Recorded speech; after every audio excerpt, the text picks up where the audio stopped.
Assalamualaikum warahmatullahi wabarakatuh, teman-teman semuanya. Saya Fatimah Zalamatul Inzani.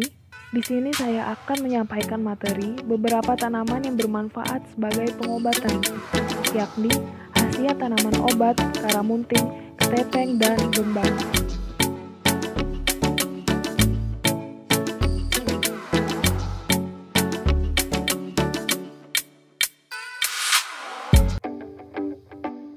Ya, yang pertama ada tanaman karamunting, nama ilmiah Rhodomyrtus tomentosa.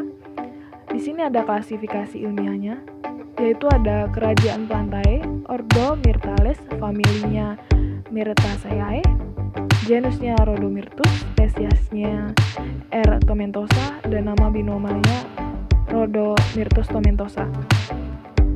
Untuk penyebaran dan ekologinya di sini, karamunting berasal dari Asia Selatan dan Asia Tenggara dan akhirnya menyebar ke daerah tropis dan subtropis sampai ketinggian 2.400 meter.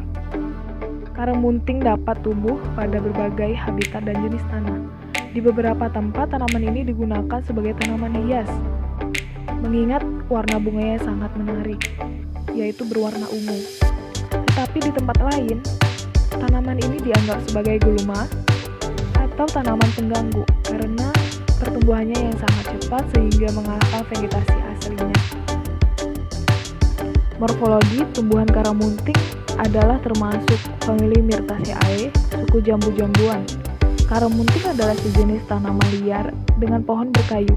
Di padang-padang terbuka, tingginya hampir setinggi orang dewasa. Tingginya sekitar 4 meter dan daunnya keras, panjang sekitar 5-7 cm dan luasnya 2-3,5 cm. Berbentuk oval, ujungnya dari tumpul sampai dengan tajam. Di atasnya berwarna hijau mengkilap dan di bawahnya lebih keabu-abuan. Bunganya sendiri tersembunyi atau dalam, sekitar 2 atau 3 kelompok. Kemudian untuk buahnya sendiri dapat dimakan, panjang 10-15 mm dan berwarna ungu hitam.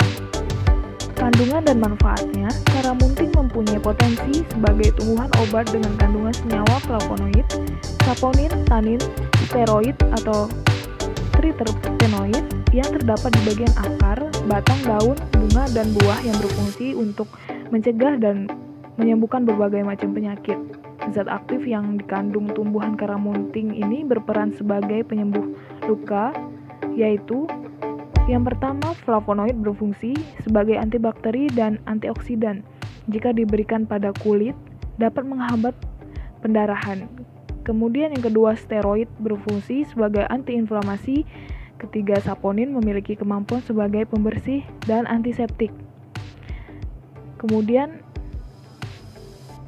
antiseptik ini berfungsi untuk membunuh atau mencegah pertumbuhan mikroorganisme, dan tanin sendiri berfungsi sebagai astringen yang dapat menyebabkan penutupan pori-pori kulit, memperkeras kulit, menghentikan eksudat, dan pendarahan yang ringan. Berikut khasiat dan cara pengolahannya. Yang pertama ada cara pengolahannya, siapkan 20 helai daun segar, rebus dengan 2 liter air, kemudian minum air rebusan tersebut ketika masih hangat. Yang kedua, ada luka bakar atau terkena benda tajam. Cara pengolahannya, siapkan daun karamunting 10 helai, cuci daun hingga bersih, kemudian ditumbuk atau dikunyah, dan ampasnya ditempel ke luka tersebut. Yang ketiga, ada sariawan.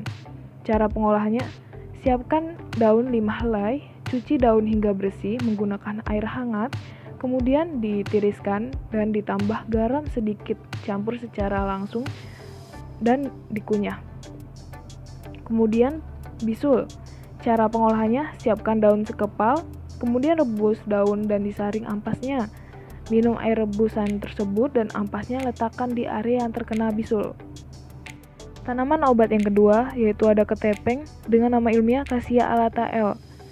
Klasifikasi ilmiahnya, kerajaan Plantae, divisi Magnoliophyta, kelasnya Magnoliopsida, ordonya Myrtales, familinya Chombretaceae, Genusnya Terminalia, spesiesnya Tesatapa, dan nama binomialnya Cassia alata L. Penyebaran dan ekologinya. Ketapang merupakan tumbuhan asli Asia Tenggara dan umum ditemukan di wilayah ini, kecuali di Sumatera dan Kalimantan yang agak jarang didapati di alam. Pohon ini biasa ditanam di Australia bagian utara dan Polinesia. Demikian pula di India, Pakistan, Madagaskar, Afrika Timur dan Afrika Barat, Amerika Tengah, serta Amerika Selatan. Pohon ini cocok dengan iklim pesisir dan dataran rendah hingga ketinggian sekitar 400 meter di atas permukaan laut. Curah hujan antara 1000 sampai 3500 mm per tahun dan bulan kering hingga 6 bulan. Ketapang menggugurkan daun hingga 2 kali setahun, sehingga tumbuhan ini bisa tahan menghadapi bulan-bulan yang kering. Buahnya yang memiliki lapisan gabus dapat terapung-apung di air sungai dan laut hingga berbulan-bulan. Sebelum tumbuh di tempat yang cocok, buahnya juga disebarkan oleh kelelawar. Morfologi ketepeng. Tinggi pohon dapat mencapai 5 meter. Batang berkayu, berbentuk bulat, simpodial, kulit batang berwarna coklat kotor. Daun ketepeng majemuk, tumbuh menyirip dengan jumlah genap. Anak daun berkisar 8 hingga 24 pasang. Berbentuk bulat, panjang dengan ujung tumpul atau oval dengan pinggiran daun rata. Panjang daun antara 3,5 sampai 15 cm dan lebar 2,5 sampai 9 cm. Kemudian bunga ketepeng, bunga majemuk, tandan. Kelopak bunga terbagi 5 dengan benang sari berjumlah 3 dan berwarna kuning. Daun pelindung bunga pendek, berwarna jingga kecoklatan. Bunga berbentuk kupu-kupu, berwarna kuning keemasan dengan tumbuh, yaitu menghadap ke atas. Kemudian bentuk buah ketepeng polong, panjang 18 cm dan lebar 2,5 cm. Buah muda berwarna hijau, saat sudah tua warnanya menjadi hitam kecoklatan. Biji ketepeng segitiga lancip, pipih setelah tua menjadi hitam. Khasiat ketepeng dan cara pengolahannya. Untuk penyakit kepalan dan herpes, siapkan daun ketepeng Cina 7 helai, ditambah rimpang temulawak 7 buah, ditambah air 110 ml.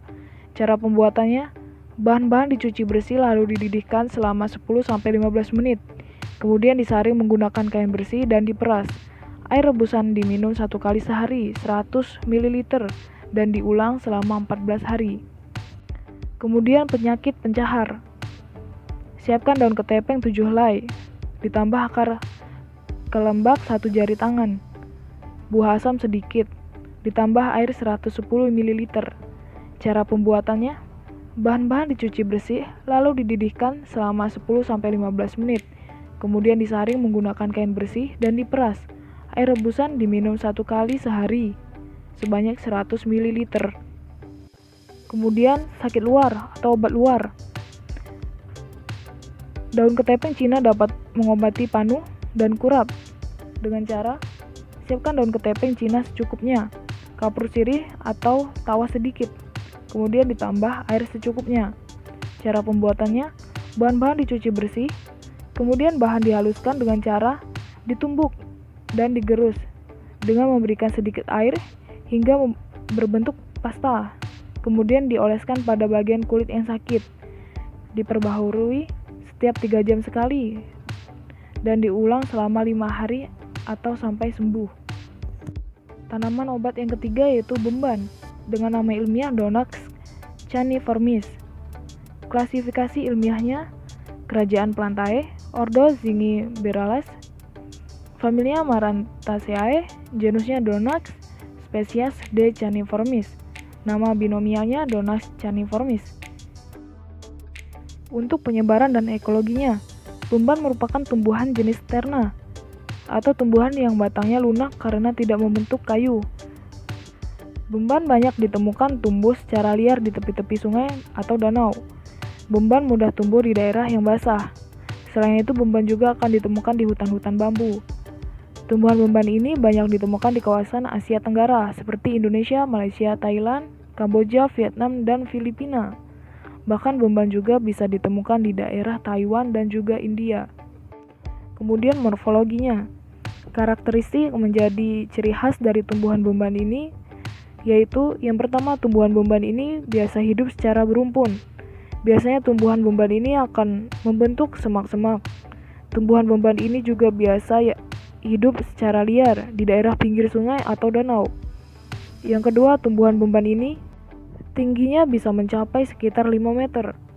Yang ketiga, bentuk batang dari tumbuhan beban ini adalah bulat memanjang dan memiliki ruas-ruas. Panjangnya sekitar 1 sampai dengan 2,5 meter. Batang dari tanaman ini berwarna hijau tua. Yang keempat, tumbuhan beban ini memiliki daun yang berjenis daun tunggal dan memiliki tangkai. Tangkainya kira-kira 8-20 cm. Bentuk daunnya bundar seperti telur dengan lebar kira-kira 10 cm. Kemudian yang kelima, tumbuhan beban juga memiliki bunga yang biasanya letaknya di ujung dari pangkal cabang. Kelompok bunganya berwarna putih dengan bentuk bulat seperti telur. Dari kejauhan bentuk bunganya seperti segitiga. Khasiat dan cara pengolahannya. Yang pertama, obat ketika terjadi pembengkakan. Daun beban cukup ditumbuk sampai halus, lalu hasil tumbukannya diletakkan pada bagian kulit yang bengkak. Daun beban ini memiliki sifat yang anti-inflamasi. Daun beban akan membantu melindungi tubuh dari infeksi dan pembengkakan akibat mikroorganisme asing yang menyerang tubuh seperti virus, bakteri, ataupun jamur. Inilah mengapa daun beban ini juga berfungsi sebagai anti peradangan. Kemudian yang kedua ada antibakteri. Tumbuhan beban terutama pada bagian daun juga berfungsi sebagai antibakteri. Daun beban ini akan menghindarkan tubuh dari bakteri dan virus yang bisa menyerang tubuh. Caranya cukup mudah. Daun beban bisa ditumbuk atau kita rebus. Selanjutnya kita gunakan kandungan antibakteri pada daun beban ini pun berfungsi sebagai pencegah bagi tubuh agar terhindar dari penyakit akibat bakteri seperti diare dan tipes. Yang ketiga, untuk obat tetes mata. Caranya pun cukup mudah. Kita hanya tinggal mengambil pucuk dari daun beban yang kondisinya masih menggulung. Di dalam gulungan tersebut terdapat air yang bisa kita teteskan ke mata. Ini merupakan cara untuk mengatasi masalah iritasi pada mata. Kemudian, ketika kena gigitan ular. Untuk Anda yang tidak sengaja terkena gigitan ular, maka salah satu cara efektifnya tidak fatal, yaitu dengan menggunakan tanaman beban ini. Caranya yaitu dengan menggunakan cairan yang keluar dari batang beban, khususnya tumbuhan beban yang masih muda. Terima kasih atas perhatiannya. Saya ucapkan terima kasih. Jika ada kesalahan kata, mohon dimaafkan. Wassalamualaikum warahmatullahi wabarakatuh.